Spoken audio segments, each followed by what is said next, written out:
নমস্কার বন্ধুরা, welcome my Dutta house kitchen. আজকে আমরা চিকেন পকোড়া করব। তার জন্য নিয়েছি বোনলেস চিকেনের টুকরো। এরপরে আমরা নিয়েছি রসুন কুচি, আদা কুচি, কাঁচা লঙ্কা কুচি এবং পেঁয়াজ। ফার্স্টে আমরা বোনলেস চিকেনটাকে ম্যারিনেট করে রাখবো। এর জন্য নিয়ে নিলাম টক দই।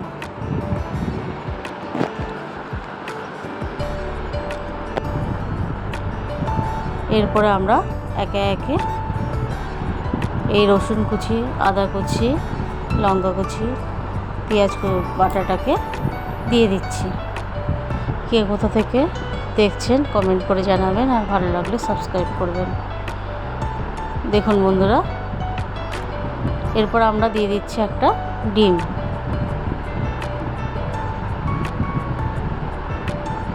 এইভাবে চিকেন পকোড়া করে খাবেন, খুব সুন্দর হয়েছিল খেতে।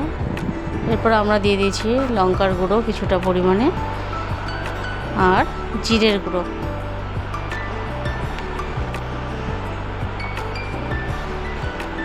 আর কিছুটা পরিমাণে হলুদ দিয়ে দিচ্ছি।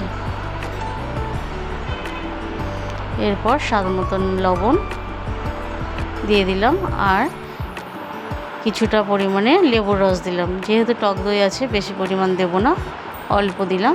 এরপর আমরা সব কিছু একবারভাবে মিশিয়ে নিয়ে ম্যারিনেট করে রাখছি। দেখুন বন্ধুরা, মশলাগুলোর সাথে সমস্ত কিছু উপকরণটা ভালোভাবে আমরা মিশিয়ে নিচ্ছি। চিকেনগুলোর সাথে আমরা ভালোভাবে ম্যারিনেট করে নিচ্ছি, দিয়ে এরপরে আমরা প্রায় আধা ঘন্টা রেখে দিচ্ছি। এরপর আমরা দিয়ে দিচ্ছি কর্নফ্লাওয়ার। আমরা 2 চামচ কর্নফ্লাওয়ার দিয়েছি। এরপরে কাসুরি মেথি দিয়েছি এবং কিছুটা পরিমাণে বেসন দিয়ে দিয়েছি। এরপরে আমরা ভালোভাবে মিশিয়ে নিচ্ছি।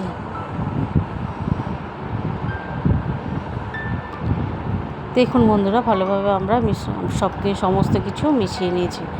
এরপরে আমরা একটা প্যানে কিছুটা পরিমাণে সাদা তেল দিয়ে দিয়েছি এবং তেলটা যখন গরম হয়ে আসছে, তেলের মধ্যে আমরা চিকেনের টুকরোগুলোকে ভালোভাবে দিয়ে দিচ্ছি। এরপরে আমরা একদিকে ভাজা হয়ে গেছে, এরপরে আমরা উল্টিয়ে আরেকদিকে ভালোভাবে ভেজে নেব।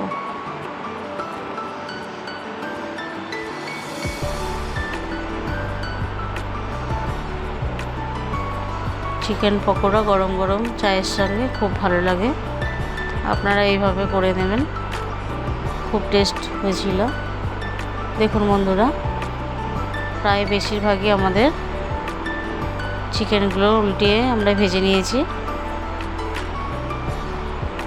এরপরে আমরা